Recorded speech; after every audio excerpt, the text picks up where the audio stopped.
আপনাদের মূল দাবিটা কি?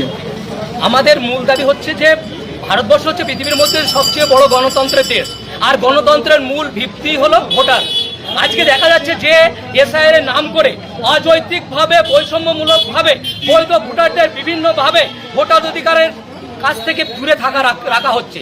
আমাদের দাবি খুব পরিষ্কার, আমরা নদিয়া জেলা প্রশাসনের কাছে দাবি করছি যে অতি সত্বর ট্রাইব্যুনাল গঠন করে যাতে প্রত্যেকটা বৈধ ভোটার অধিকার প্রয়োগ করতে পারে তার উপযুক্ত ব্যবস্থা গ্রহণ করা।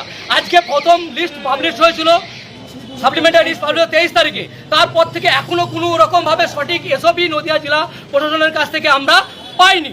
তাই আমাদের দাবি যে অতি সত্বর কিভাবে কোথায় ট্রাইব্যুনাল বসবে এবং যাতে প্রত্যেকটা বৈধ ভোটার যাদের নাম ডিলিট হয়েছে তারা তাদের ভোট অধিকার প্রয়োগ করতে পারে তার উপযুক্ত ব্যবস্থা গ্রহণ করার জন্য আমাদের এই দাবি।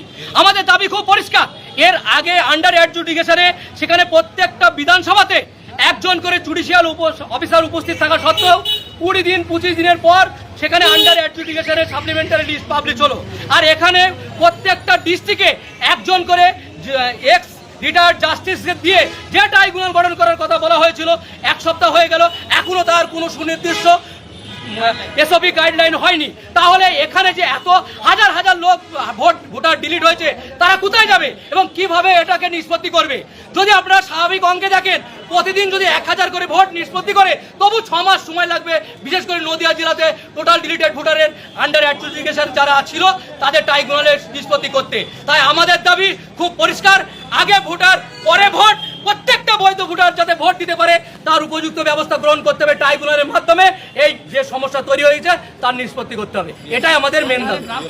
আর যেভাবে ফর্ম জমা পড়ছে সেইভাবেই কিন্তু প্রত্যেকের হিয়ারিং করতে হবে, এটাই দাবি আমাদের। আমাদের দাবি আমরা না মানলে প্রতিদিনই আমাদের এই ধর্ণা ব্যবস্থা চলবে। আর এরপর